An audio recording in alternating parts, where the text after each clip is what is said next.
sa'yo,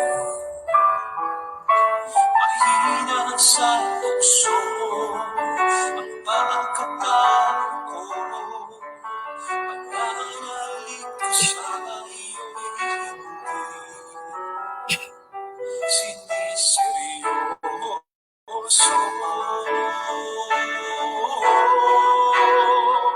Ngunit ngayon'y nagbago na ang pagkatao ko. Mula nang makilala ka, Jesus, pananalig ko'y tumibay, buong tiwala ay binigay sa'yo lamang, Jesus, pananalig ko.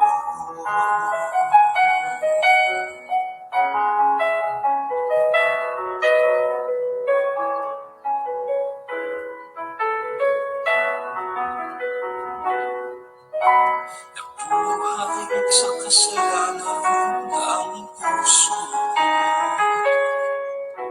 pag-ibig ko'y hindi nilaan sa'yo. Mahina sa tukso ang pagkatao ko. Pananalig ko sa iyo'y hindi siniseryoso.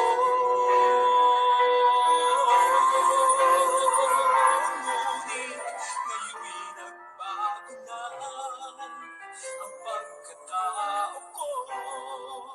Mula nang makilala ka, Jesus, pananalig ko'y tumibay, buong tiwala ay binigay sa'yo lamang, Jesus, pananalig ko.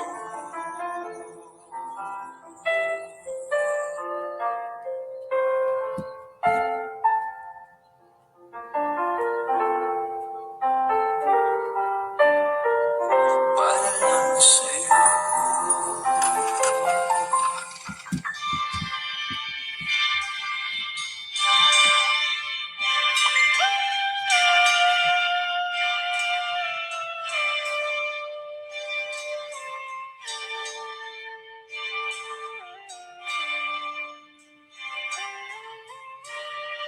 Masakit ang umibig, mapait ang magmahal, lalo na kung bawat isa'y may pananagutan na. Malihim ang pag-ibig, pangambay, laging taglay, sa pagnakaw ng sandaling nararapat sa iba. Lagi ang magtatanong sa huling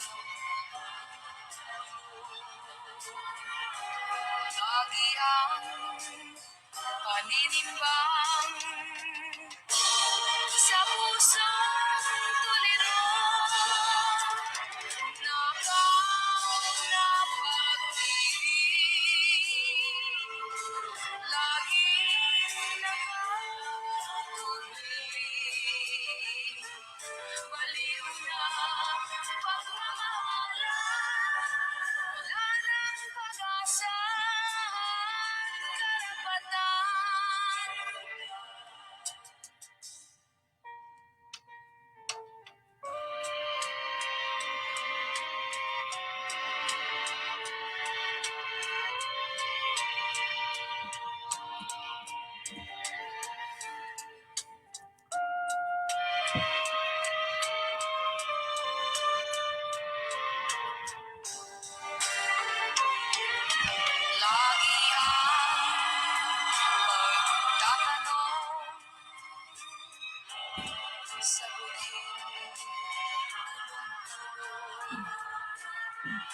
lagi ang paninimbang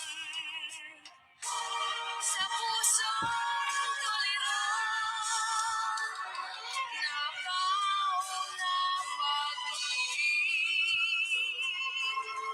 laging nakukulit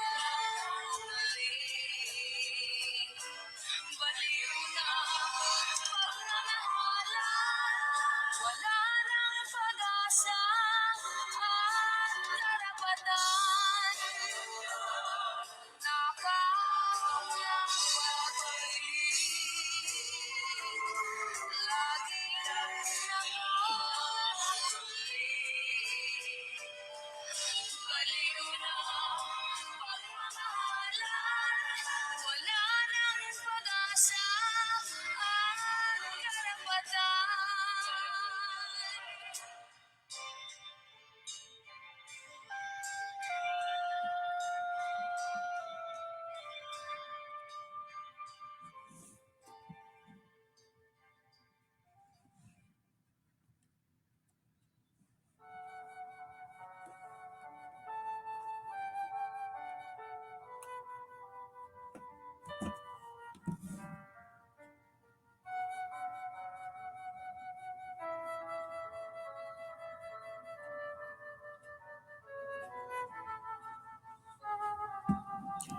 Purihin ang Diyos na makapangyarihan sa lahat.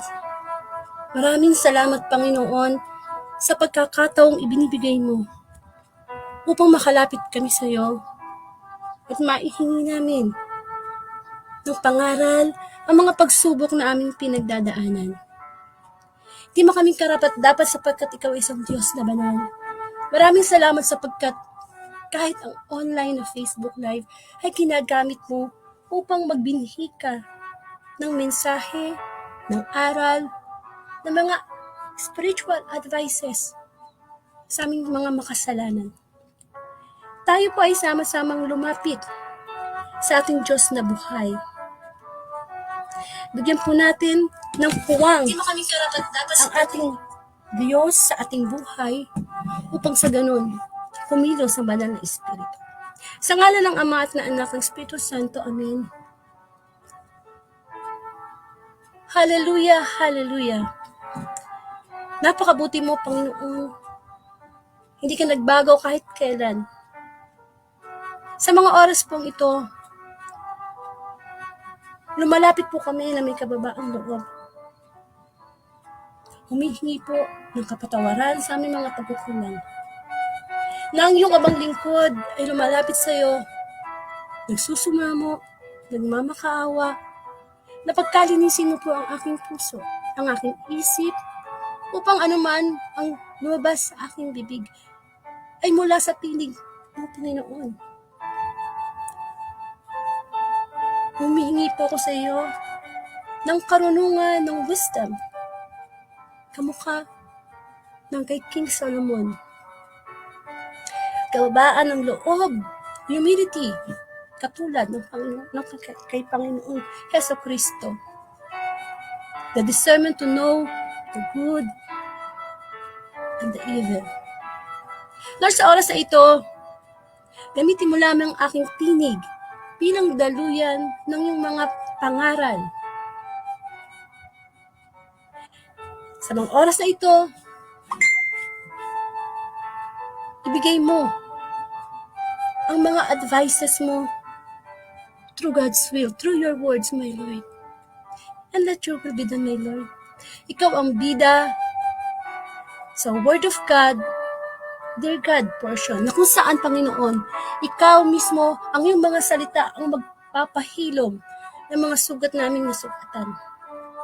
Yung puso namin nasasugatan. And of course, Lord, I pray sa mga makakarinig ng iyong mga advices, Lord. Touch them, O Lord. Give them also the humility. And come, Holy Spirit, we need you. Niniwala tayo na harito ang paggabay ng banal na Espiritu. Ang Facebook na ito, live na ito, ay para sa kapurihan ng Diyos. Ang lahat ng ito ay dalangin ko sa iyo, Ama, sa pangalan ng Anak, kaisa ng Espiritu Santo. Amen.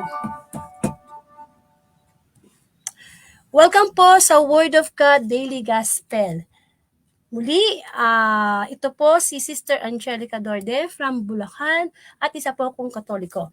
So, ang Word of God po, no, para sa mga bago pa lang makakapakinig, ito po ay nagsimula noong August 5, 2019. Ang mission and vision po ng Word of God na Facebook Live ay ipalaganap ang mabuting balita everyday. Kaya kung mapupunta po kayo sa aking Facebook account or sa aking YouTube account, nandun po yung Daily Gospel na hindi lang po tayo tuwing Sunday makakarinig ng mabuting balita, kundi everyday through social media, kamukha po nitong Facebook Live. Dahil alam naman po natin na talagang very nag-boom ang social media, lalo na po nung panahon ng pandemic. Amen? So, since 2024 na po, medyo dadagdagan na natin, no? Ang paglilingkod sa Diyos sa pamamagitan ng Facebook Live. At balang araw, kung loloobin ng Diyos, mag-live din tayo sa TikTok, saan pa ba? Sa YouTube. Pero sa ngayon, nasa Facebook pa lang po tayo nakakonsentrate. At ito nga po, isa sa mga plano ng Word of God, ay ang tinatawag nating Dear God portion. Amen. Kasi ang talagang regular na ine-ere ng Word of God ay yung daily gospel. Halimbawa, Monday gospel, Tuesday gospel, Monday to Sunday gospel. Amen. At yun po ay usually ay alas 8 ng gabi. So, Monday to Saturday, alas 8 po ng gabi, yung Word of God daily gospel. At kapag Sunday po, alas 3 ng hapon. Ay, hapon, tama, oo. And of course, ang inyong abang lingkod ang ginagamit ng Diyos bilang daluyan niya ng kanyang mensahe. Paminsan-minsan, kapag available po yung mga kilala kong Catholic preachers sa iba't ibang parte ng Pilipinas, ini-invite ko po sila at sila po yung nagbibigay ng reflection para sa particular na gospel. Amen? So, kasi baka magsawa naman kayo kung laging boses ko naririnig nyo, no?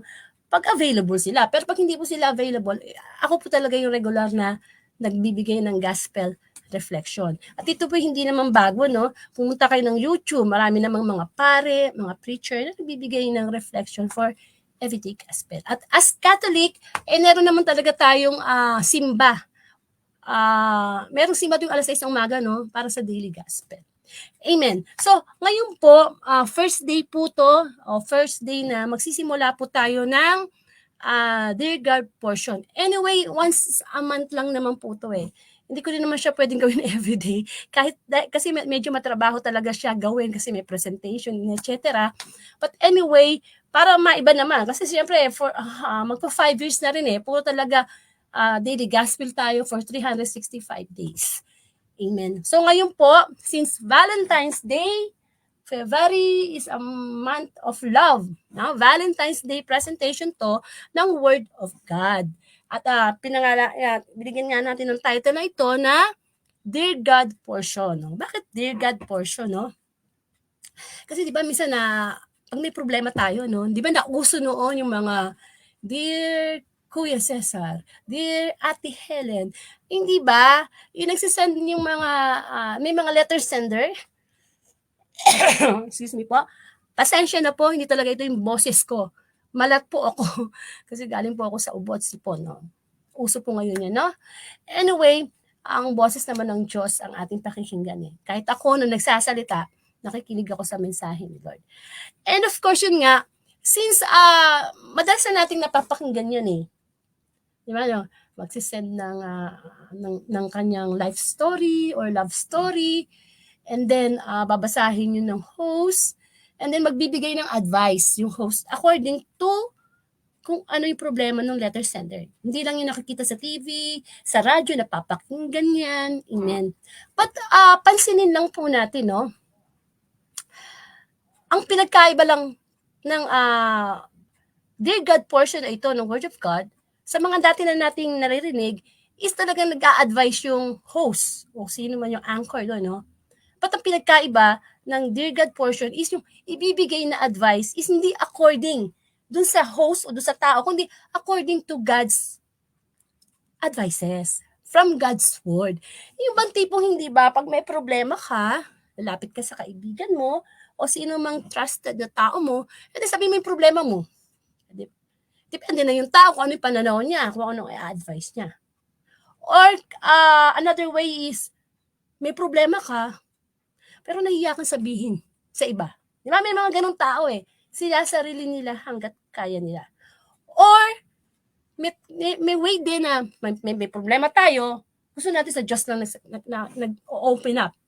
Kasi alam natin na kapag Diyos ang kausap natin, nasasabi natin lahat. As in talagang lahat. Amen.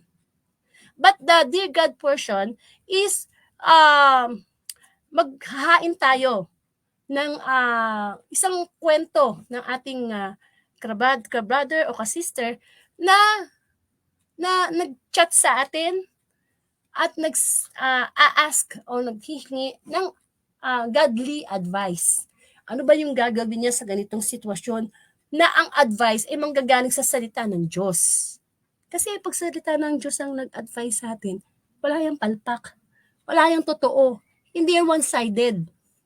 Amen? Hindi ka mukha pag may problema ka, pupunta ka kaibigan A, kaibigan B, and then ngayon, malilito ka na, sino ba?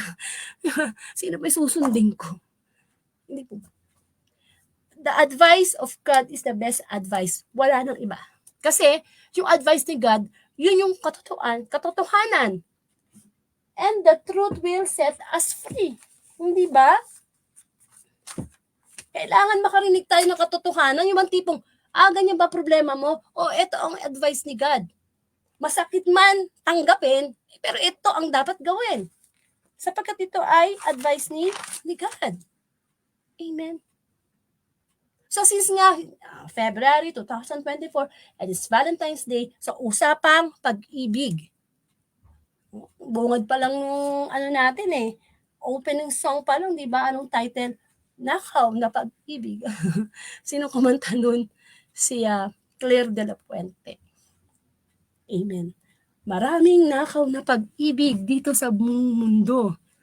Diba? Ang daming nakaw talagang pag-ibig. Alam naman po natin na ang pag-ibig ay Diyos. That God is love. And love should be God. Amen. Amen po. Amen po. Ayun. And of course, babasahin ko po sa inyo yung isa sa mga nag-chat sa akin sa Messenger. Ang nag-a-ask po siya ng advice, godly advice, kung anong gagawin niya sa kanyang problema. Amen. And, syempre, hindi ko sasabihin kung sinong pangalan niya, kung taga saan siya. Syempre, kailangan i-hide natin yun. Kaya nga, ini-invite ko nga po kayo na kung halimbawa may problema kayo, o kayo may problema yung kakilala nyo, pwede po kayong mag-send sa akin na i-private message nyo ako, o kayo mag-voice, mag-voice recording sa Messenger, meron yan. And then, yun ang bibigyan natin ng advice. Yung godly advice, ang pinag-uusapan natin dito, ay yung advice ng Diyos, hindi advice ng tao. Kasi yung advice ng tao, malilito tayo niyan eh. Pero pag ang Diyos na ang nag-advise, ay yun ang tama. Amen. So, umpisa na natin. Ito po yung ang ating sinasabi nga natin, messenger sender. Ito po ay binigyan na lang po natin siya ng code na Brother Babaero. Kasi po ang topic natin ngayon is how to resist the forbidden love. At syempre meron po tayong Bible verse na pinagbabatayan mula sa Mateo chapter 5 verses 27 to 28.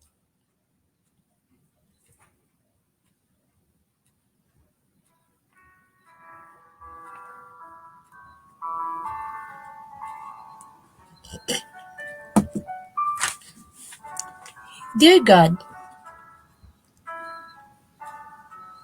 ako po ay isang dating OFW. Isa po akong matandang binata. Kasi po, maaga akong namulat sa pagtatrabaho at tumulong na ako sa aking pamilya sapagkat ako ang panganay. Marami pong bansa ang napuntahan ko. Actually, Isa nga po kong seaman, kapitan sa barko. Kaya napakarami ko pong napupuntahang iba't ibang lugar, iba't ibang bansa. Of course, sa bawat lugar at bansa na napupuntahan ko, marami akong nakikilalang iba't ibang babae, iba't ibang nasyon. Pero syempre, Pilipina pa rin ang aking ginusto. Hanggang sa dumating ang time na hindi ko napansin. Tumanda na pala ako ng kakatrabaho sa ibang bansa. Pero namin ko po God na ang dami kong experience pagdating sa babae. Binabansagan nga ako ng mga kasama ko sa trabaho na brother babaero. In-enjoy ko na lang yung buhay ko, Lord. Kahit na maaga akong namulat sa mga responsibilidad. Kapag nagbabakasyon po ako sa Pilipinas, ganun din ang aking gawain. Hindi po ako tumitigil sa pambabae. Para sa akin, ang mga babae is parang madali lang kunin, lalo na kung may pera ka. At since ako isang kapitan na alam naman nating malakas kumita, isa yun sa mga atraksyon na nagagamit ko upang madali kong makuha ang isang babae. Kung minsan nga, ang babae pang lumalapit sa akin. Dumating ang time, Lord, na para bang may hinahanap ako. Na para bang nagsawa na rin ako. Hanggang sa dumating yung time na pagbalik ko sa aking trabaho bilang kapitan. Nalungkot ako, Lord. Hanggang sa nagbabrowse ako sa Facebook ko. At may nakita ko isang magandang larawan. Isang magandang babae. Na-attract ako sa kanyang profile picture. Hanggang sa minessage ko siya. Ewan ko, Lord, pero hindi naman ako ganun eh. Hindi ko naman kailangan mag-message pa ng babae para makipagkilala. Dahil tulad nga ng sinabi ko, pwede naman na makakuha ko ng babae sa madaling paraan. Hanggang sa, yun na nga, I just say hi. Sabi ko, yun lang ang sinabi ko, Lord, hi. Hindi siya sumagot, Lord. Hanggang sa, di ko na lang inintindi. And then, after 1 week, sumagot siya. Nag-chat back siya, Lord. At nung nagsimula na kami magpalitan ng mga pictures, messages, as usual, kumain ka na ba? Kamusta ka na? Asan ka na? Until may mga video calls na kami. Until nahulog yung loob ko for the very first time sa isang babaeng sa social media ko lang nakilala. At medyo kakaiba yata yun. Hindi ako marunong mangligaw, Lord. Pero sa babaeng ito, natutunan kong manligaw. Hanggang sa nagkita kami ng personal dito sa Pilipinas. And of course, kung anong ganda niya sa picture at sa video, mas maganda siya sa personal. Hanggang sa dumating ang pagkakataon, Lord, na niyaya ko siyang pakasal. Lord, hindi ako yung tipo ng lalaki na gustong pakasal. Ayokong pakasal eh. Kasi hindi ako naniniwala sa kasal. For me, it's just a matter of piece of paper. Maraming kasal dyan, nakasal nga, pero away dito, away doon, hiwalay. Sa Pilipinas lang eh. Daming kasal, pero hiwalay. Wala pang divorce yan ha, sa Pilipinas. And of course, namulat din kasi ako sa trabaho sa iba't ibang bansa, yung mga divorce na yan. So, talagang hindi ako niniwala sa kasal. Pero alam mo, God, sa kanya naramdaman ko na gusto ko akin lang siya. Gusto ko siyang pakasalan. At kung ano man ang meron akong maibibigay sa kanya, ibibigay ko. Then finally, kinasal kami. Ang ganda ng simula namin, Lord. Puno ng pagmamahalan, respeto, mga pangarap, until dumating ang time na nanlamig siya. Dahil nga sa alis-alis ako ng bansa at lagi na lang siya naiiwan. At nagkaroon kami ng anak, isa lang. Ganun pala yun, Lord, no? Ang pag-ibig pala sa simula, matamis. At habang tumatagal, umaasim. Pero alam mo, Panginoon, dumating yung time sa amin na yung pagmamahalan na palitan ng away, ng mga pagdududa, dumating na para bang ito ba yung babaeng pinangarap ko na pakasalan? Na parang sasabihin mo, sana hindi na lang ako nag-asawa. Yung bang at the very end of the story, parang sasabihin ko sa iyo, Lord, na sana nag-remain single na lang ako. Na ang pag-aasawa ay talaga palang hindi kanin na isusubo. Na kapag napaso ay iluluwa.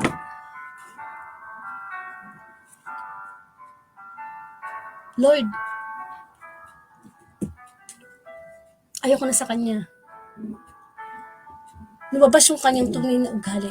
Pera lang pala ang habol niya sa akin. Halos kapag wala ko sa Pilipinas, na iba pala siyang katagpo, may iba siyang boyfriend, nahuli ko siya sa chat. Ang anak namin, napapabayaan niya. Lord, nagkamali ako, materialistic pala siya. Or maybe I will say, Lord, nakarma ko. Nakarma ko sa pagiging babaero ko, sa mga babaeng nagmahal sa akin ng totoo, at niloko ko. Lord, tulungan mo ako. Naguguluhan ako ngayon. Meron na namang panibagong pag-ibig na pumapasok sa buhay ko. Lord, tulungan mo ako kasi naguguluhan ako. Ayoko na muling masaktan. Give me your godly advice, O Lord. Makikinig ako sa iyo. Because not my will, but your will be done. Nagmamahal, brother, babaero. Amen. Okay, no? Okay. So, napakinggan po natin yung problema na idinasal. Actually, idinasal niya yan sa Panginoon. Kasi nga, pag tayo ay may problema, lahat masasabi natin sa Diyos without any pagtatago. Kasi hindi mo tayo makapagsinungaling sa Diyos, diba? At may mga ganyan talagang nangyayari na mga lalaking playboy, babaero, na kung kailang nagmahal, tsaka naman naloko. Di ba? Nangyayari yan, hindi yan katang-isip. Nangyayari talaga yan. Amen? At sa atin, mag-asawa, dito lang sa Pilipinas ang dami-daming hiwalay na mag-asawa na kasal. Ha? We are talking about kasal. Marriage. Kasal sila sa huwes, tapos kinasal pa sa simbahan. Amen. So, paano ba natin as Catholic, no? Kasi ngayon mag-a-advise na si God kay Brother Babaero As Catholic, ano ba ang dapat nating pinaniniwalaan when it comes to marriage? Okay. Ang sabi dito sa Marcos chapter 10 verse 9, till death do us part. Ang pinagsama ng Diyos ay huwag paghiwalayin ng tao. Salita po yan ng Diyos. Mababasa po natin yan sa Bible. Ulitin. Mula sa Marcos chapter 10 verse 9, ang pinagsama ng Diyos ay huwag paghiwalayin ng tao. Hindi ba kapag kinakasal po tayo, merong sinasabi na for richer and for poorer. Di ba? From sickness and health till death do us part. Kanino tayo nag-make ng promise? kay God. Kasi sa oras ng kasal, hindi naman yung ninong, yung ninang, yung abay, yung mga bisita, tayo nangangako, nagko-commit. The woman and the man and God, doon tayo nagko-commit. Bakit nangyayari ngayon? Ang daming kinasal sa simbahan, hiwalay. Dapat nga, hindi na ilalagay yung mga, di ba nauso ngayon yung pag kinakasal ang babae at lalaki, nagkakaroon sila ng letter, love letter, exchanging mga love letter o yung mga nilalaman ng kanilang puso na minahal kita, mamahalin kita. Di ba gano'n, no? Nagsasalita sila ng mga nila, mga message nila sa isa't isa. Dapat wala na yan eh. Dahil from the start naman, wala naman talaga yun eh. Ako, ikinasal ako, wala naman yun eh. Sapat na nagsabihin nyo na for richer and for poorer, for sickness and health, till death do us part. Sapat na yon. No need sa mga flowery words. Kasi kung sino pa yung maraming flowery words, yun ang hiwalay. Yun ang may kabit. Yun ang nang bababae, ng lalaki. Hindi po ba? Kasi kapag kinasal tayo, ibig sabihin, we are surrendering our singleness. Si Brother Babaero, ang dami niya nakilalang babae, dami niya nakasiping, lahat-lahat na. Pero nung nagpakasal siya sa asawa niya, hindi ba, nagdesisyon siya na eto na. Hindi ko na ito papalitan. Amen. Mga brothers dyan na nakikinig, kamusta na ba ang relasyon natin sa ating ang asawa? Kamukha ba tayo ni Brother Babaero? Na kapag tumataba na si Mrs., medyo pumapangit at tumatanda na, para bang, hindi ko alam no, explain nyo nga mga brother, bakit pag, meron kasi kasabihan na, kami sa minsan tumikim ng ibang putahe. Nakakadagdag ba sa pagkalalaki yung may magkagusto sa yung babae tapos patulan mo? Iba, sabi nila, noon kasi, patatawag kang playboy kapag talagang gwapo ka. Kahit ka na walang pera, basta gwapo ka. Pero ngayon, anong nangyari? Hindi naman kagwapuhan, pero siya pa yung maraming babae. Siya pa yung playboy. Amen. So si Brother Babaero, anong advice sa kanya? Ni God, pinagsama kayo ng Diyos eh.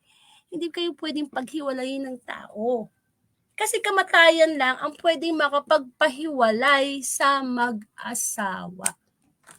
Of course, in every rule, there's always an exemption.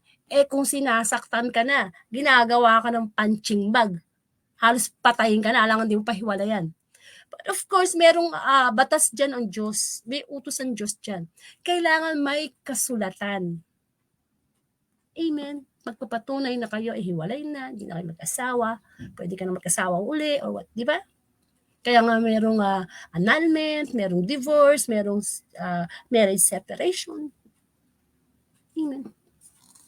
Pero, kapag ikaw ay kasal, pagkatapos nag-decide kayong maghiwalay na dalawa, verbally, walang batas-batas na umiral sa inyong paghihiwalay, kapatid, it is a mortal sin.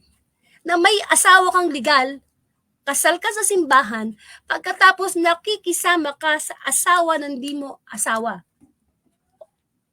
Pwede nyo i-share to sa inyong group chat, sa inyong timeline, itong live na to. O kaya lakasan nyo para marinig ng gusto nyo maparinggan.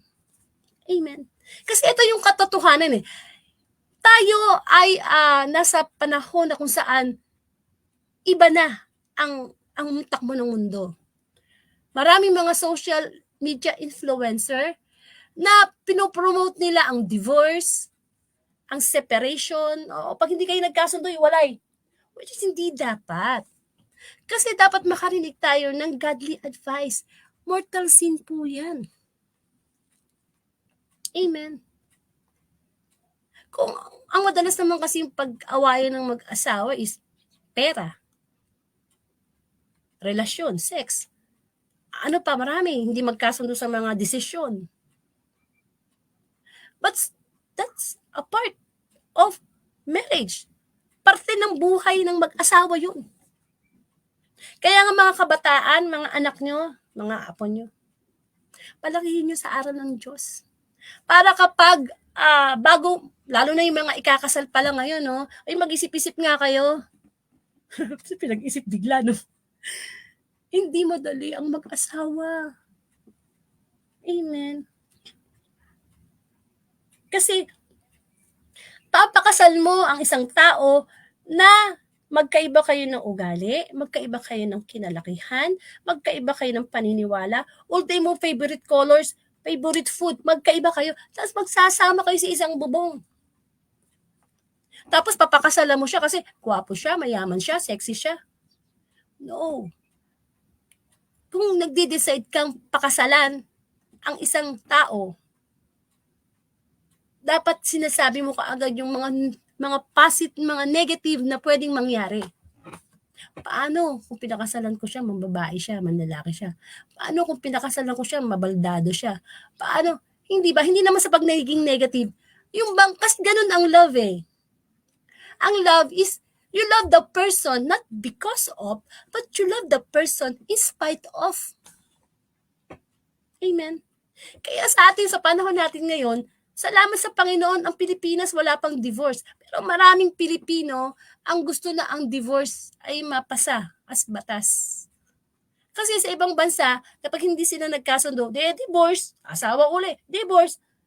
Alam nyo, kung magiging ganun na lang na asawa, divorce, asawa, mawawalan tayo ng contentment. Amen. At saka, ang pag-aasawa, ano yan eh, commitment. Commitment talaga yan. Commitment. Kaya nga si Brother Babaero, dumating yung time sa kanya na kinutit niya yung sarili niya sa babaeng totoong nagpatibok ng kanyang puso. Kaso, nakarma siya. Yung babae naman, ang lalaki. Amen. Ngayon, ang tanong, bibitawan ba niya? Bibitawan ba niya yung asawang pinakasalan niya? Na meron silang anak na isa. Ngayon, meron na namang panibagong pag-ibig na pumapasok sa kanya. Kasi, di ba, kapitan siya kung saan siya napupuntang bansa. Ano ngayon? Kung ikaw yung kaibigan ni Brother Babaero, anong i-advise mo? Di ba? Halimbawa, ikaw, Sister Romeline, Maricor, Mansantos, Brother Tony, lumapit sa'yo si Brother Babaero. Ganyan ang kanyang problema. Pare, o mare, ito problema ko eh. May minamahal akong bago. Hiwalayan ko na ba si Mrs.? Iwanan ko ba ng pamilya ko? Siyempre, support ako nandoon pa rin. Ano ngayon ang i-advise mo? That's why the Dear God portion is yung advice na galing sa salita ng Diyos. Paano kung nalapitan mo? Hiwalay din pala. Nilalapitan mo, hinihingan mo ng advice, hiwalay din pala. Di ano pa nga ba i-advise sa'yo niyan? Amen. Ang pinagsama ng Diyos ay huwag paghiwalayin ng tao. Till death do us part. Kaya dumami ang mga hiwalay ngayon na kasal because of pride, because of ego. Ayoko na sa'yo sa ugali mo. Maghiwalay na tayo. Hello? Siguro sabi ni Lord, magbatukan ko tong mag-asawa na to eh. Kayo, gusto nyo, decision nyo maghiwalay. Paano yung mga anak nyo? Meron bang anak na gusto ng broken family? Meron bang anak na gusto na nag-aaway lagi yung kanilang mga magulang? Maybe, nagkasundo kayo maghiwalay. At kina-convince nyo yung anak nyo sa sitwasyon. Pero deep inside their heart, kung makakapagsalita lang ang kanilang puso, ayaw nila ng broken family. At yan ang tina-target ng dyablo, ang mag-asawa. Kasi pag sira ang mag-asawa, sira ang pamilya. Amen. Or maybe we can say, kahit sira ang mag-asawa, sira na talaga pamilya kasi hindi nabuo eh. Naghumanap ng ibang pamilya eh. Sabi nga, we can show our love to our children, hindi sa naibibigay mo sa kanila yung best education, yung magagandang bahay, pagkain na masasarap. Hindi yun eh. Mapapatunayan mong mahal mo ang mga anak mo kung minamahal mo ang tunay nilang ina o tunay nilang ama, tatay. Amen. Pero kung di kayo magkasundo, maghihiwalay kayo, kukuha na naman kayo ng ibang tao na magmamahal sa inyo. Kapatid, stay single mom. Stay single dad. Kasi kapag ikaw ay nakisama sa di mo asawa nang kasal ka, is a mortal sin. Kaya nga 'di ba, sa Catholic faith, hindi ka pwedeng mangumunyon kung meron kang mortal sin. Kailangan alisan mo muna 'yan. Kailangan i-confess mo muna 'yan. Amen. Nagiging talamak na lang ang hiwalayan sa mundo. Kasi yun ang nakikita natin sa social media. Nakikita natin sa sikat na artista, sa mga idol natin na, ay, hindi sila nagkasundo. O, biro mo, 20 years na silang magkasama, naghiwalay pa sila. Eh di magaya nga. Artista ka ba? Di po ba? Na ang pinagsama ng Diyos, huwag paghiwalay ng tao. Ano ba yan? Nauuso nga yung mga kantang-kantang di ba, no? Ano ba yung kanta na yung Angeline Quinto? Yung At ang Hirap. Alam nyo, wala namang bagay na hindi nakukuha sa magandang usapan. Yes, bilang mga mag-asawa, meron tayong mga differences. But you know what is the secret para magtagal ang mag-asawa? 10 years, 20 years, hanggang kamatayan. Alam nyo ba kung anong secret para hindi sila maghiwalay sa kabila ng mga problema na hinaharap nila? Alam nyo kung ano? The forgiveness. Ang pagpapatawad, kamukha ng ginawa ni Kristo sa ating mga makasalanan. Hindi tayo deserve. Kailangan hiwalay tayo sa Diyos. Pero dahil sa pag-ibig ng Diyos sa atin, ibinigay niya ang pagpapatawad. Kung ang mag-asawa marunong lang magpatawad sa isa't isa, magpasensya, walang maghihiwalay na mag-asawa. Isang pare, nagkasal siya ng 50 years nang mag-asawa ha. 50 years na mag-asawa. Ang tanong niya, bakit kayo hanggang ngayon kayo pa rin? Anong sabi? Kasi po, lagi ko po siyang pinapatawad. Kaso ngayon, gantihan eh. Anong babae ka, manlalalaki ako. Hindi po ba? Wala yung forgiveness. And of course, kay Brother Babaero, pinoproblema niya yan. Pero sabi nga ng Panginoon, una sa lahat, sinasabi sa kanya, kay Brother Babaero, ang pinagsama ng Diyos ay huwag paghiwalay ng tao. Dapat niya yung sundin. Gawin niya ang lahat para manumbalik uli yung pagmamahal niya. Maybe may pagkukulang. Kasi we cannot, yung two-sided kasi yan eh. Ang isang storya, dalawang side yan eh. Sa ngayon ang narinig natin, yung side ni Brother Babaero.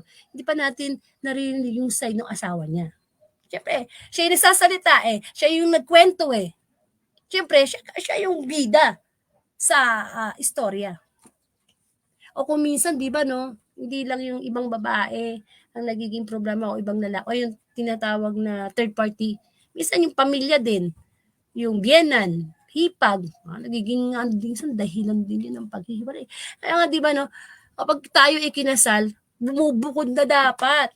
Mga kapatid, kung kasal kayo, bumukod na kayo ng tahanan, ng bahay. Huwag na kayo makikipisan sa mga magulang nyo. Problema yan. Yung bahay ng mga magulang nyo, ang reyna dyan, yung nanay nyo. Pag nag-asawa na kayo, hanapan nyo ng sariling kaharian. Kahit umangupahan lang kayo, at least, makakagising kayo anytime na gusto nyo. Pag ikaw ay nakikipisan sa mga manugang mo, biyenan mo, di ba? Kung anong oras ang gising nila, kailangan mas mauna kang magising. Kung anong pagkain nila, kainin mo. Makishare ka, makisama ka. Kaya nga sabi ng Diyos, di ba, ang babae at lalaki na kinakasal o nagsasama, iisa na sila. Iisa na. Yan ang nakakalimutan natin sa ating bilang mag-asawa eh. Yung asawa mo, ikaw na yan. Yung katawan niya, sa'yo na yan. Yung katawan mo sa kanya na yan, iisa na. Pero nasasaktan natin ang ating asawa. May mga lalaking nananakit ng babae. Kapatid, nasan ba yung bakya ko? Mahampas kita sa ulo. Huwag ka namang manakit ng babae. Humanap ka ng katapat mo, lalaki. Kasi kami mga babae, sasaktan mo kami, sasampalin mo kami, susuntukin mo kami. Anong laban namin sa'yo? Tsaka wala ka bang nanay? Amen.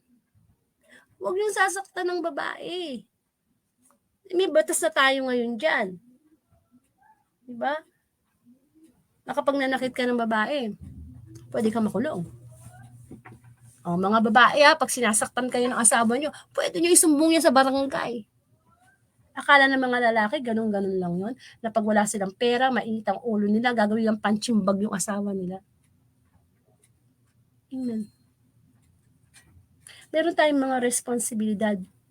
Ang sabi at utos ng Diyos, diba, pasakop kayong mga babae sa Efeso, sa inyong mga asawa. At ang sabi naman ng utos naman sa mga lalaki, ibigin nyo ang inyong mga asawa.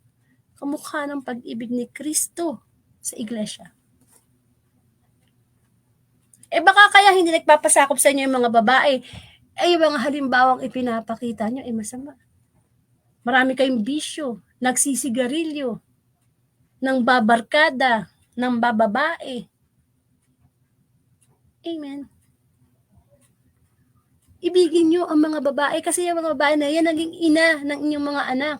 Kung wala yan, wala kayong anak. Kaya lang si Brother Babaero, nagkaanak siya. Isa pa yan sa dapat na ilagay niya sa isip niya. May anak kami. May isa kaming anak Pwede bang ibaba ko yung pride ko, ang ego ko? Kasi ano man ang mangyari sa aming mag-asawa, apektado yung anak namin. Lalaki siya na broken family. May pamilya yung nanay niya, may pamilya ako. Mahirap yun. Mahirap yun. Hindi ako nakaranas ng broken family, pero kung ako yung anak, hindi nakabaling, hindi ako mayaman, basta buo yung pamilya ko. Ang masakit pa nito, may mga babaero o may mga lalaki, sabihin na natin hindi na lang talagang babaero, no?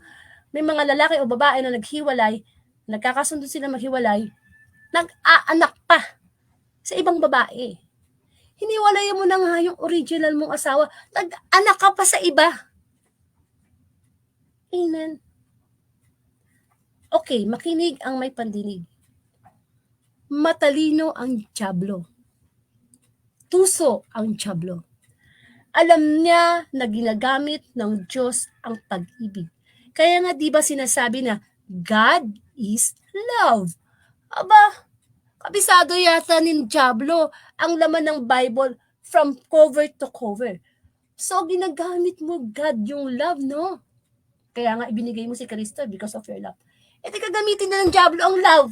Kaya nga may forbidden love Bawal na pag-ibig. Dalawang klase yan. The conditional love and the forbidden love. Nasaan ka ngayon? Kasal ka, tapos nakipaghiwalay ka, ngayon may bago kang pamilya. Sa palagay mo, sino yung minamahal mo? Ang iyong sarili, hindi ang Diyos. Kasi kung mahal mo ang Diyos, hindi ka magko-commit ng mortal sin. Having another partner, hindi wife sa Catholic faith, isa sa mga sakramento ay ang marriage or kasal. Amen. Kaya, kapag ikaw ay nakasama sa tao na hindi kayo kasal, it's a mortal sin. Anytime na mamatay tayo, alam na natin ang pupuntahan natin. Kakatwiran naman natin. Kasi hindi kami magkasundo ng original ko. Mahal ko tong bago to, nagkakasundo kami. Pwede ba? Pengi nga dyan, pagdero, babatukan kita. Siyempre, ang dyablo, alam niya ang kahinaan natin Alam niya na makalaman tayo Laging tinatarget ng dyablo ang ating emotions. Diba? Kaya nga pag galit tayo, mahirap maggumawa ng decision kapag galit tayo. Kasi, ang dyablo, full of pride yan Hari ng pride yan Kasi Kristo, humility. Kaya may problema tayo sa relasyon natin sa Diyos kung bakit tayo hiwalay sa asawa at may kinakasama pa tayong bagong kapartner. Huwag mong tawaging asawa yung kapartner mo dahil ang asawa pinakakasalan, binibigyan ng legal na papel. Kasi darating ang time na hindi kayo kasal, namatay ka, sino ngayon ang merong legal na karapatan? Kaya sa ngayon, ang ino-honor lang yung anak, yung mga illegitimate child. Ikaw bilang asawa, maipagmamalaki mo ba? Na asawa ko yan, akin yung bangkay yan. Parang pelikula. Di ba? Kaya brother babaero, at sa mga babaerong lalaki, na hindi na nakagapuhan, babaero pa rin. Matayin ako sa inyo. Makinig tayo sa godly advice na ang pinagsama ng Diyos huwag paghiwalayin ng tao. Pambihira naman nung nililigawan nyo kami. Ibibigay nyo ang langit at lupa. Diba, Brother Nathan? Ganyan ba ang pangako mo sa asawa mo? Diba? Nung makuha nyo na kami at anakan nyo ng ilan. Diba? Sa impyerno na kami sinasadla. Alam nyo, kung gusto nyong manatili ang pagmamahalan nyong mag-asawa, lagi kayong bumalik sa basic. Kung noon binibigyan mo siya ng flowers, ng love letters, dapat hanggang ngayon, kahit 10 taon na kayo, 20 years na kayo, brother babaero, gawin mo pa rin sa kanya. Kasi ang mga babae, lalo na yung mga misis, busy na yan sa mga anak pagpapalaki. Magluto, maglaba, magganyan to. Mamaya, pa yan, working mothers pa yan. Yung bang masabing, hello, kamusta ka na? Kumain ka na ba? Valentine's Day. Ito, chicharong bulaklak, regalo ko sa'yo. Hindi ba? Labas naman tayo. Puro na lang trabaho. Kain tayo sa lugawan. Amen. Kasi, iba kasi yung misang date pagka wala ka pang anak Pero pag may anak ka na, minsan nababawasan na yung budget Pero hindi naman yung pera pinag-uusapan nyo, yung moments na pwede mo ma-treasure as your memories. Yung hanggang sa pagtanda nyo, magkasama pa rin kayo. Di ba may kanta nga, kahit na maputi na ang buhok ko. Amen. Diyan tayo nagkukulang. Nababawasan. May mga mag-asawa na kung kailan tumanda, hiwalay na ng higaan. Saka naman ano ba kayo, magkaibigan ba kayo? Kung kailan magkahiwalay ng higaan, hindi dapat. Huwag ka mag-alala. Darating ang time, maghihiwalay din talaga kayo ng kamatayan. So hanggat buhay pa yung asawa mo, tabihan mo naman. Kahit hindi mo yung sipingan, kahit yakapin mo lang, halikan mo lang, good morning darling, good evening darling. Yung yakap, yung touch, iba yan. Amen. Ang kaso ang nangyayari ngayon, para tayo si brother babaero na wala na. Hindi ko na nakikita sa kanya yung dating kanya. Dating siya. Mapaghanap tayo. Hanap-hanap tayo ng kakulangan ng ating asawa, pero kung tutusin, tayo yung nagkukulang. Hindi ba sabi nga, tingin na tayo ng tingin ng puwing sa iba ng mata. Ano ba yan? Tumitingin tayo sa puwing ng ating kapwa sa mata, pero yung puwing natin sa katerba pala. Kung may diferensya yung asawa natin, tiyak meron din tayong pagkukulang kung bakit siya ganun. Kaya di ba dapat open communication? At mga mag-asawa, kung kayo mag-aaway o mag-uusap, pwede ba wag sa harap ng mga anak nyo, mahiya naman kayo. Problema nyo. Hindi yung may problema kayo, nandun yung anak, nagsisigawan. Binubugbog po yung asawa sa harap ng anak. Wag ganun. May problema kayo, halika, usap tayo sa kwarto. Amen. Lalo na, wag mo idadamay yung anak mo, doon ka nang susumbong sa anak mo o sa biyenan mo o sa kapatid mo. Ang problema niyo mag-asawa, problema niyo. Hindi yung ikwento mo pa sa kaibigan mo, hindi ba? Lahat naman ng bagay may solusyon Kaya ikaw, brother babaero, eto, ang pangalawang advice ni God. Mula sa Mateo chapter 5 verses 27 to 28, do not commit adultery. Narinig ninyo na noong unay iniutos sa mga tao, huwag kayong makikiapid. Ngunit ngayon sinasabi ko sa inyo, ang sino mang tumingin ng may mahalay na pagnanasa sa isang babae, sa isip niya ay nakiapid na siya sa babaeng iyon. Our mind is the battleground of devil. Tingnan mo pa lang, isipin mo pa lang, pag nasaan mo pa lang ang isang babae, na halimbawa kasiping mo, kasalanan na yun. I mean, nag-uumpisa na. Okay, sabihin na natin temptation yun, no? Pero nag-uumpisa na yun eh. Nag-uumpisa na yun. Tinutukso na tayo nun. Amen.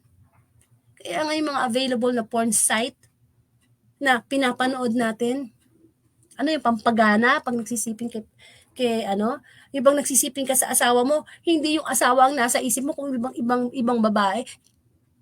Ano yun? Hindi ba? Kailangan pag nagme-make love kayo, because of love. Kaya nga make love eh. Iba naman yung sex sa make love eh, making love eh. Amen. Kaya nga 'di ba, ang turo sa pakikiapid,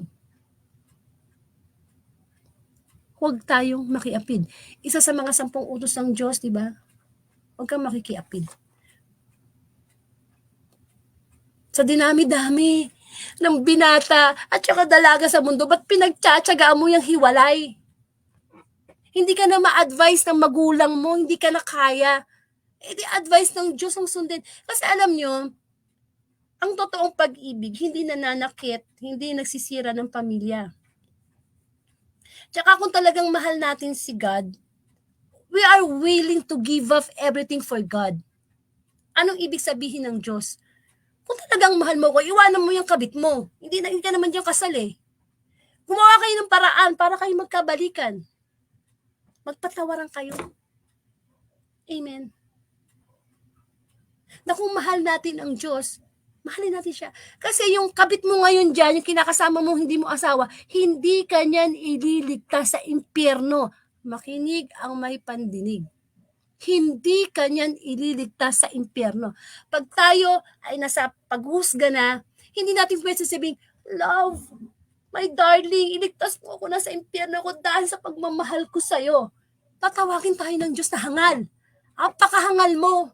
Ang dami-daming binata, dalaga sa mundo. There's a lot of fishes sa ocean. Ang daming isda sa dagat. Nagtsatsaga ka sa may asawa. Kung kinakailangang iwanan mo yan at magtrabaho ka, buhayin mo yung sarili mo kasi ayaw mo nang bumalik doon sa dati mo, gawin mo. Kaya nga diba, stay single dad, stay single mom. Kasi nagkakasala tayo. And what is ang kasalanan ginagawa natin? Ang sabi na naman ng God's advice, mula sa 1 Corinto, chapter 6, verse 19, our body is a temple of the Holy Spirit. Hindi ba ninyo alam na ang inyong katawan ay templo ng Espiritu Santo na nasa inyo at tinanggap ninyo mula sa Diyos?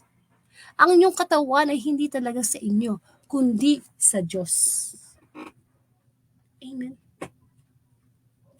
Kapag tayo ay nangangalunya, kahit sabihin na natin one night stand yan, brother babaero, ang sabi ng Diyos, ang katawan mo ay hindi sa'yo. Hiniram lang. Yung katawang lupa natin, hindi atin to. Ang laki ng binayad ni Kristo rito, yung buhay niya. Pagkatapos, ipapagamit lang natin sa hindi natin asawa. Amen. Yung ating katawan should be the temple of the Holy Spirit. Paano mananahan si Holy Spirit sa katawan natin kung ginagamit natin sa pagbabayad ng mga bayarang babae, ng mga hindi naman nating asawa, ginagamit natin. Amen. Kahit nga yung mga simpleng pagsusuot ng, hindi nakakalugod sa Diyos eh. Our body is a temple of the Holy Spirit. Parang siya, Maria Magdalena, na ang dami niyang lalaki na nakasiping. Bayaran siyang babae. Pero di ba pinatawad siya ng Panginoon? Kaya it's not too late eh. Huwag natin sabihin na wala na kaming pag-asa. Sabi mo yan. Pero if you only can bring back the time na kung paano kayo nagmahalan, nagrespetuhan, wala na is posible. Just ibaba mo lang yung pride mo, yung ego mo, para sa mga anak mo. Kasi ang totoong pag-ibig, selfless eh. Amen. Because of pride, ego, yan ang dahilan, number one na dahilan kung bakit naghihiwalay ang mag-asawa. But since our body is a temple, dapat each part of our body, ginagamit natin to glorify God. Hindi yung may asawa ka, gagamitin mo yung kamay para sampalin siya, suntukin siya. Na may mata ka, gagamitin mo para magnasa ng ibang babae o ibang lalaki. Na may bibig ka, na lumalabas to glorify God, binumura mo yung asawa. Pag minura mo yung asawa mo, minura mo na rin sarili mo. Kasi iisa nga kayo eh. Dapat pag nasasaktan yung asawa mo, mas masaktan ka. Amen. Kaya sa panahon na ito, sa totoo lang talaga nakakatakot magpakasal. Kapag ang anak mo, hindi mo napalaki sa aral ng Diyos, mag-isip-isip ka na, mag-aasawa na to. Kasi may mga nag-aasawa na akala nila ganun lang yung kadali. Napakabigat ng responsibilidad ng isang mag-asawa sa isa't isa. Pero kung laging love ang magli-lead, kaya nga ang mag-asawa, dapat pag hindi na sila nagkakasundo, ang referee nila si God. Hindi yung manugang, hindi yung biyenan, hindi yung alak, hindi yung hiwalay. O hindi tayo magkasundo. O teka, basta tayong Bible, ito sabi ni Lord, oh. Hindi po ba? Kaya nga godly advice eh. Amen. Napakahalaga sa mag-asawa na ang nagiging namumuno o center ng kanilang love ay ang Diyos. Kasi bumababa yung pride nila, meron silang forgiveness, meron silang love. Pero syempre, hindi naman papayag ang diablo. Love ka, kaya nga gagamitin natin yung bawal ng pag-ibig. Hindi ibig sabihin na nagkakasundo kayo at mahal yung isa't isa, tama na yung pag-ibig nyo. Hindi. Kasi nagkakaroon tayo ng sariling rules and regulation eh. Kasi 'di ba sabi sa Bible, darating ang panahon na hindi na makikinig ang tao sa Diyos, kundi susundin na lang ng tao kung anong gusto niya. Ayun na, ito na, nangyayari na. 'Di ba? Babae sa babae, lalaki sa lalaki. Kapatid, napakalaki ng problema.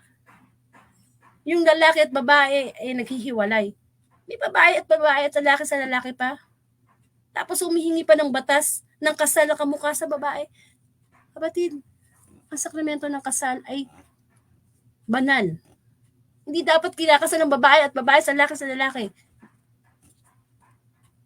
Dumadagdag lang kayo ng problema sa mundo. Amen. Bakit may mga lalaki na ayaw na ng babae? May mga ayaw ng mga lalaki.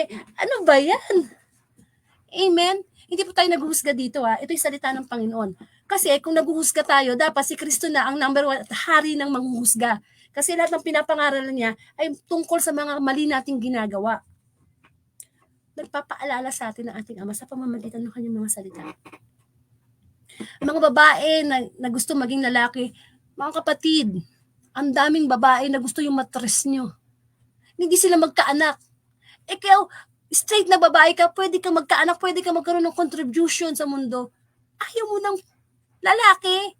At ikaw naman lalaki. Gusto mo maging babae. Gusto mo magsuot ng damit ng babae. Gusto mo kumilos, magsalita. Gusto mo lalaki. Ang daming lalaki na pwedeng maging bahagi ng pagdami ng tao. Amen. Lahat tayo mahal ng Diyos. Ang ayaw lang ng Diyos, yung ginagawa nating kasalanan. Amen. Lagi nating isipin sa buhay natin na ang kasal ay nandyan para magparami. Di ba sabi ng Diyos, kay Eva at Adan, magparami kayo. O kung hindi mo kayo magkaanak, maring may diferensya isa, pwede mo mag-ampon. Amen. O kung talagang wala kayong anak, pwede mo kayo magmahalan kahit walang anak. Mag-asawa kayo eh. Amen. The quality of love para hindi kayo maghiwalay mag-asawa sa hirap at ginhawa kung ano man pinagdadaanan yung pagsubok.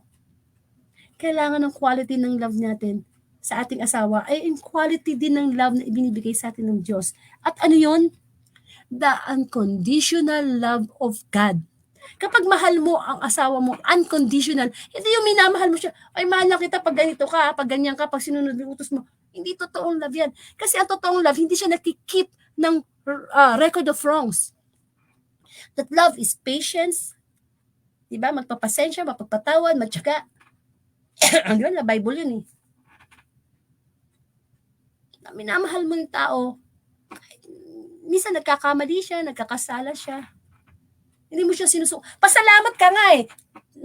Tinitest yung faith natin kay God eh. Halimbawa, may asawa kang mahilig sa uminom, magbarkada. Dahil sa pagkakainom niya, kakabarkada niya, na-develop sa'yo yung pagpapasensya. Hanggang sa dumating na magbago siya. Parang ginagamit yung asawa mo para sa faith mo kay God. Huwag mo hayaang gamitin ng diablo yung asawa mo para mapalayo yung trust mo at saka yung mga masundin yung godly advice ni God sa'yo. Amen. Ang buhay po natin, minsan lang. Kaya kung sino man ang asawa mo ngayon, yan na yun. Siya na yun. Walang palitan. Ibang pipikit ang mata mo, siya yung katabi mo. Mahalin mo yan. Regalo ng Diyos siya yan. Lalo na kapag ang asawa mo nakakilala sa Diyos, ay nako, kayamanan yan. Kapag may asawa ka na nagdilingkod sa Diyos, malapit sa Diyos, daig mo pa tumama sa loto. Kayamanan yan. Sabi sa sa Bible, sa Old Testament, sa mga awit, na ang babae ay kayamanan ng lalaki, ang kanyang asawa. Kaya nga pag kayo nag-aaway kayo, tingnan mo yung asawa mong galit. Mukha ni Kristo o makita mo. Na kapag nag-aaway kayo, huwag kayong magsasabay. Ayaw siya dumaldal. Tahimik ka lang. Hindi man, porque hindi ka naman sumasagot, talo ka na. Hindi. Ang pagtatahimik, karunungan yan, yung pagpipigil sa sarili, karunungan yan. Diba, hindi na mainit ang ulo niya, saka kayo mag-usap. Amen. Ang pagmamahalan, kahit hindi ka na masyado maraming pera, yung makaraos lang kayo sa isang araw, ang mahalaga sa pagmamahalan, sa pag-ibig ng mag-asawa, yung respeto, yung pagtanggap sa isa't isa, yung commitment. Masaya na yan. Kaysa ang dami mo ng pera. Diba? Di ba kayo nagkakasundo? Kaya ikaw, brother babaero, dapat, ito, ang advice sa'yo ni Lord, no? Huwag mo hiwalay yung asawa mo.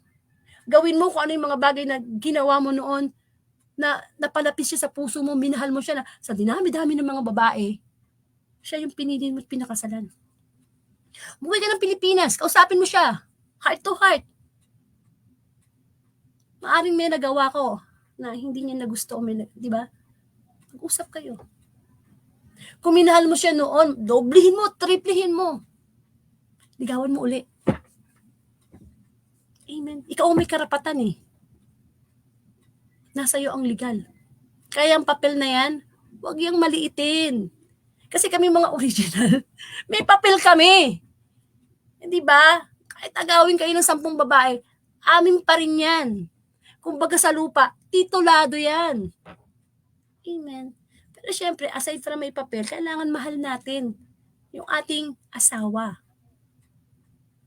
Mahalin mo yan. Mga lalaki, malapit na Valentine's. Baka naman pwede bigyan mo kahit panyuman lang.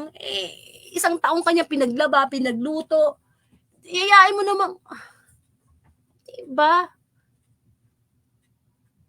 Kasi, yung pinakasalan mo, yan dapat ang nagtatanggol sa'yo. Yan dapat, diba, ang tumatanggap sa'yo ng buong buo. Yan yung ina ng mga anak mo.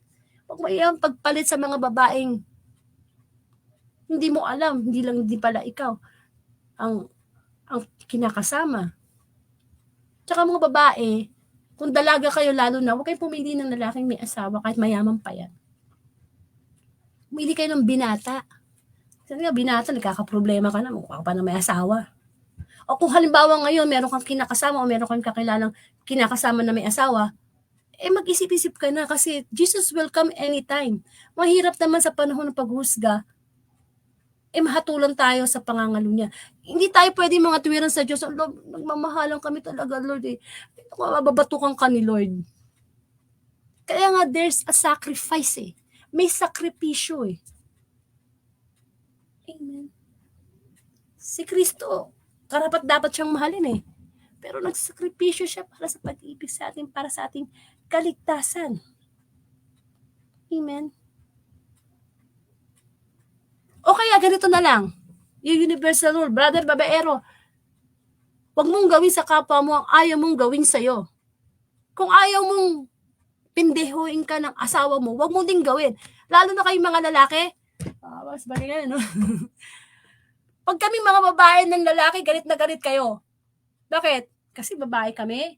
Pero pag lalaki, culture na yan, nakalakihan na yan, okay lang walang mawawala. Hello? Malaki ang mawawala.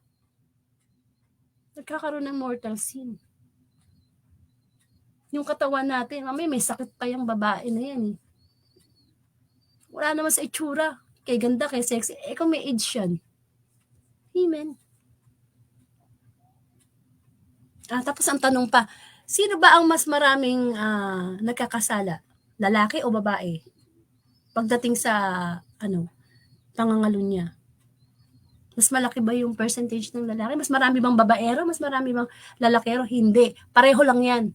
Kapag ang lalaki ng babae, di isang partner na yun, hindi mo naman masasabing pangangalunya kung mag-isa ka lang eh. Once na ang lalaki ay nangalunya sa ibang babae, isang partner na yun. Kaya pareho lang yan. Amen. Pinili nating mag-asawa, stick to one. Para may peace of mind. Para hindi mo na nilalagyan ng tawag dito, password yung cellphone mo. Di ba? At saka isa pa, ay mga lalaki, paalam niyo yung password niyo sa aming mga misis. Bakit niyo tinatago? Isa na nga lang tayo eh. Di ba? May tinatago kaya ayaw ipaabasa. Sabi kasi nila, wala daw respeto kapag binabasa mo yung cellphone. No? Ako daw niniwala dun. Di ba? Kung busy yung asawa mo, meron palang nag-text na importante, at least ma-relay mo sa kanya. Amen. Kaya mga misis, pag may password yung ayaw ipabasa sa inyo, medyo magduda na kayo. Sabay ganun. Hindi po ba? Kasi ngayon, ang pangangalunya, isang pindot na lang. Noon, bago ka mangalunya, magsusulatan muna kayo. Magte-telegrama kayo. Magkita tayo sa puno ng akasya. Ngayon, isang pindot lang. Magkita tayo sa ganito, sa ganyan. Ayun na. Adultery na. Amen. Kaya ginigising ng Diyos ang mga damdamin natin na it's not yet too late na ayusin natin yung buhay natin mag-asawa. Huwag matigas ang ulo natin. Pag sinisiksik natin yung gusto natin, may pamilya na kami, baala ka. Kaya nga may salita ng Diyos eh. Kaya nga may batas ng tao. Sa batas nga ng tao, kinukulong yung nangangalo niya sa batas pa kaya ng Diyos. Amen. Hindi pwedeng pagkasundo-sundo, magkasundo tayo, kanya-kanya tayong partner. Bigyan natin ng respeto ang matrimony, ang sakramento ng kasal. Amen. Masarap mamatay na isa lang ang asawa mo. Isa lang naman talaga eh.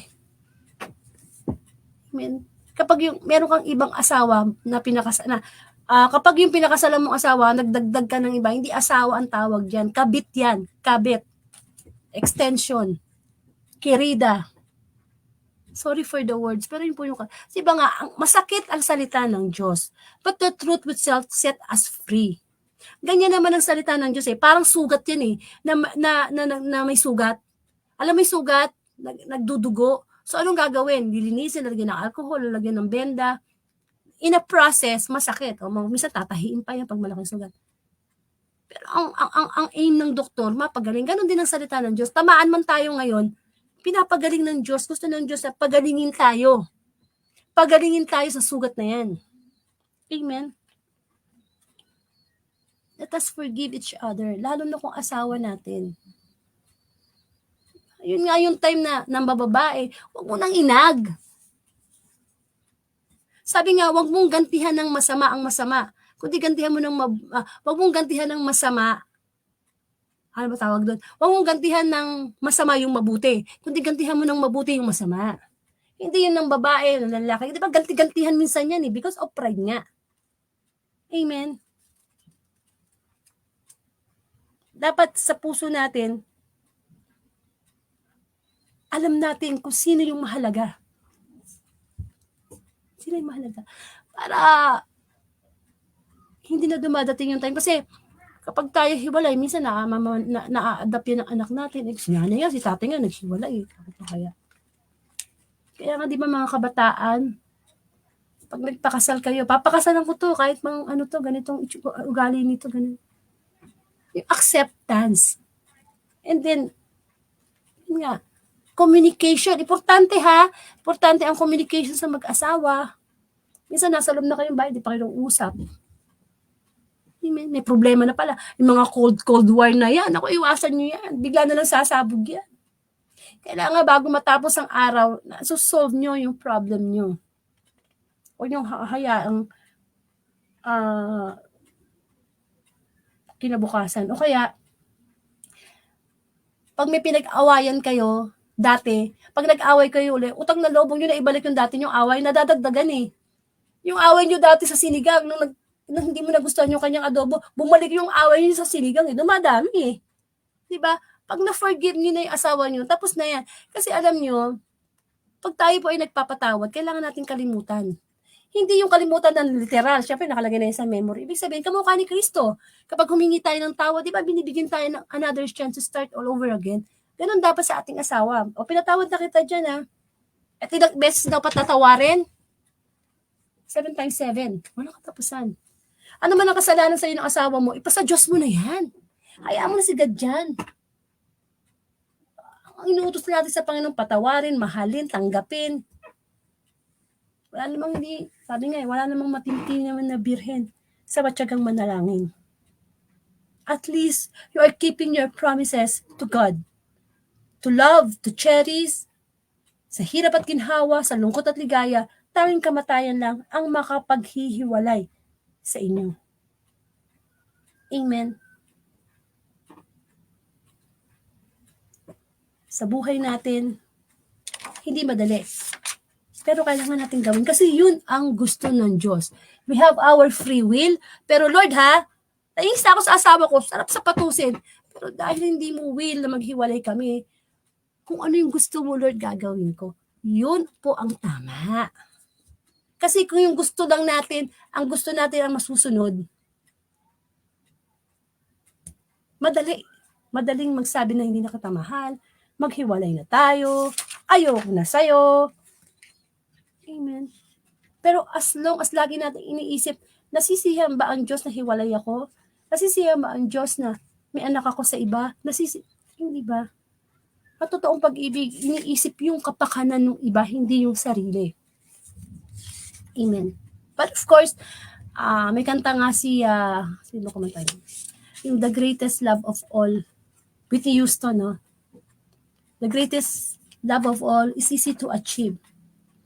Learning to love yourself is the greatest love of all. Baka kaya kayo may problema ng asawa mo, hindi mo mahal yung sarili mo. How can you give love to your wife if you don't love yourself? Panay bisyo ka, sinisira mo yung kalusugan mo. How can you give peace of mind to your wife kung ikaw lagi isip ng problema? Isip ng problema. Problema niya, 1 linggo pa, 2 buwan pa, pinoproblema na ngayon. Di ba sabi nga, ang problema, isipin natin itong araw lang na ito kasi we never know kung bibigay pa ni Lord yung susunod na oras at araw. Amen? So nawa, brother, actually si brother Babaero, code name lang yan, nakausap ko yan. At humingi siya ng advice, ano bang gagawin niya? Sabi ko sa kanya, magpatawad ka, magsimula ka uli. Bilang mga babae, minsan nagkukulang lang kayo, nagbabago kayo. Kaya minsan nakakaramdam kami ng parang binabaliwala na, hindi nakamukha ng dati. Ibalik mo lang yung dating ginawa mo kung paano mo siya napaibig. At lagi mong tatandaan, pinagsama kayo ng Diyos. Dapat, kamatayan lang yung makakapaghiwalay sa'yo. At itigil mo na yung pakipag-ugnayan sa ibang babae because your body is a temple of the Holy Spirit. Ang pagmamayari niya, asawa mo, hindi ibang babae. Amen. Itigil na yung pangangalo niya. At it's not yet too late. Sabi nga, love is lovelier the second time around. O, diba? Subukan natin sundin ang advice ni God. At hindi po tayo mapapariwala. Magkaroon po tayo ng closing prayer.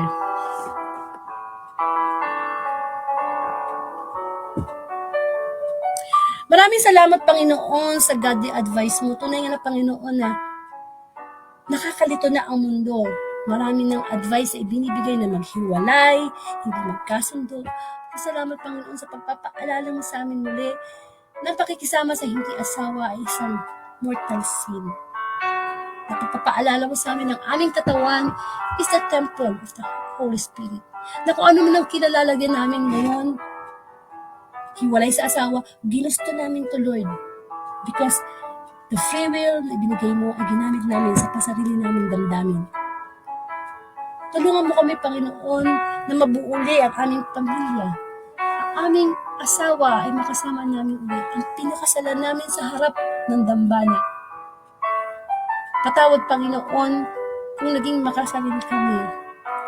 Ayaw namin dumating ang time na sa paghukom, isang tiyan kami mapunta at hindi naman kami maililigtas ng aming hindi asawa.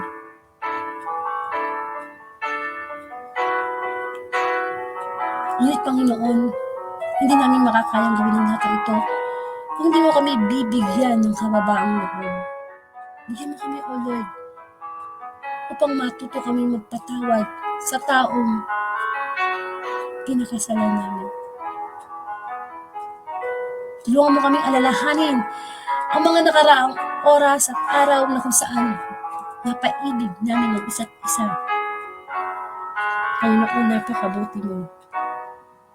Alam namin, walang imposible sa'yo. Ama namin, sumasalangit ka, sambahin ang ngalan mo, mapasa amin ang kaharian mo. Sundin ang loob mo. Sundin ang loob mo dito sa lupa para nasa langit. Bigyan mo kami ng aming kakanin sa araw-araw at patawarin mo kami sa aming mga sala. Para nang pagpapatawad namin sa nagkakasala sa amin. Huwag mo po kami ipahintulot sa tukso at iadya mo kami sa lahat ng masama. Lord, dalangin ko mga mag-asawa na nagkakaroon ng alitan, mga mag-asawang hiwalay, mga mag-asawang nangingibabaw ang pride. Ikaw, Panginoon, ang humipo sa kanilang mga puso. Nawa ikaw ang maging sentro ng kanilang pagmamahalan upang ang kanilang pamilya ay muling mabuo. Lahat ng ito'y dalangin ko po sa iyo, Ama, sa pangalan ng Anak, kaisa, ng Espiritu Santo. Amen.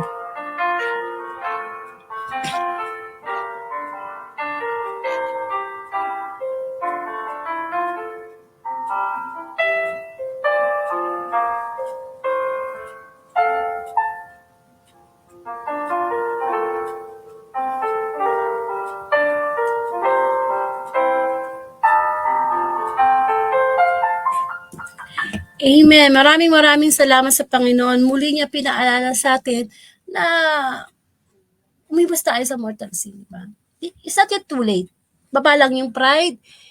Balik lang sa dating pinagmulan kung paano kayo nagmahalan. At wala namang imposible sa Diyos. Alam niyo kasi yung pride na yan, pag talagang mababa yan at talagang ibinibigay mo sa Diyos, walang imposible. Diba?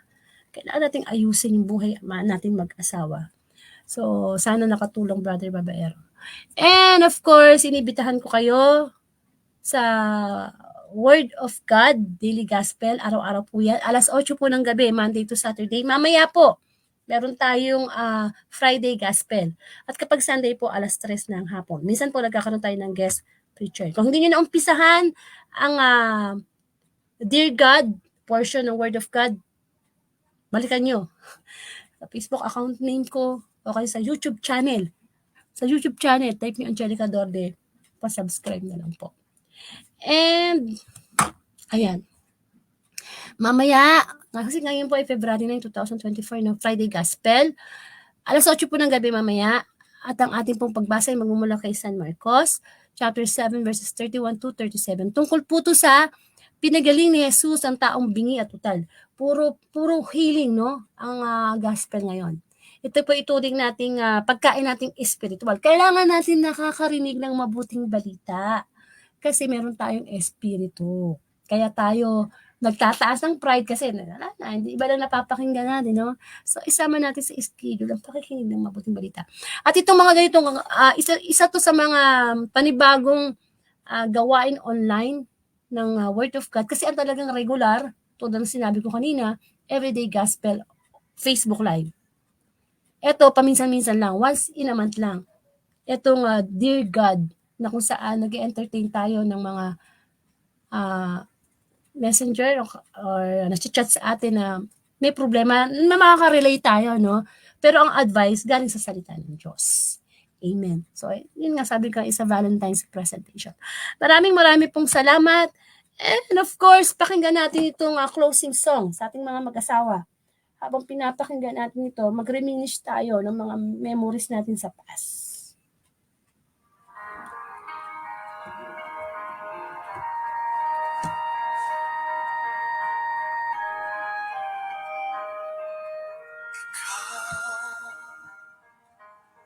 Ang bigay ng may kapal.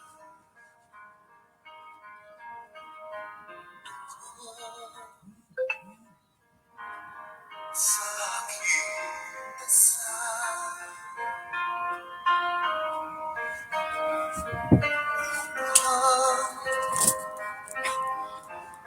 Sa lahat ng panahon, bawat pagkakataon, ang ibigin ko'y ikaw,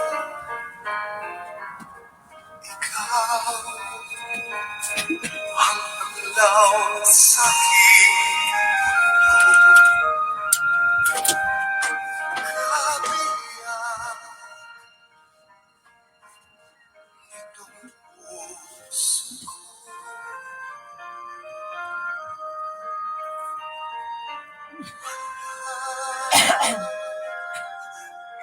Ikahati ang saglit na sa'yo'y may pagpapalit. Ngayon kailan may ikaw ang lahat ng aking kalan. Ang sakit ay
natin. So, ikaw, yung asawa mong yan, yun ang dapat nating minamahal hanggang kamatayan. So, ilang araw na lang, mag-Valentine's na, bilhan mo ng something na kahit naman di mahal na magpapaalala ng pagmamahal mo sa iyong asawa. Ilabas mo siya kahit sa lugawan lang, magmotor kayo, whatever, no? Basta itong Valentine's na to, paramdaman mo naman sa kanya na special siya. Na siya lang yung babae sa buhay mo. Hindi ba siya yung ina ng mga anak mo? Deserve niya yan. Kaya ako, happy Valentine's sa lahat. Happy Valentine's sa inyo. Happy Valentine's sa asawa ko. Na talaga naman sa hirap at ginhawa, dami namin pinagdaan ng pagsubok. Pero maraming salamat sapagkat na-survive namin yun. At mahal na mahal na mahal na walang katapusan na mahal ko siya. Alam niyo, sabi ko sa Diyos, kung tatanungin ko, halimbawa lang tinanggap ako ni Lord sa langit. At itatanong sa akin ng Lord, pumili ka ng isang tao na isasama mo dito sa langit. Sino? Sabihin ko Lord, asawa ko. Bakit hindi anak mo? Bakit asawa mo? Kasi kung walang asawa ko, walang mga anak ko. Mga anak ko, mag-aasawa, magkakaroon ng sariling pamilya. Pero ang asawa ko ay asawa ko. I love you, sweetheart. Pangga, mahal na mahal kita. Sobra. Kahit buhay ko, bibigay ko sa'yo. Okay? Sana ang pagmamahal natin sa ating asawa is unconditional. I love you, sweetheart, no matter what. I love you not because of, but in spite of. I love you with the love of the Lord. Maraming pong salamat, and to God be the glory.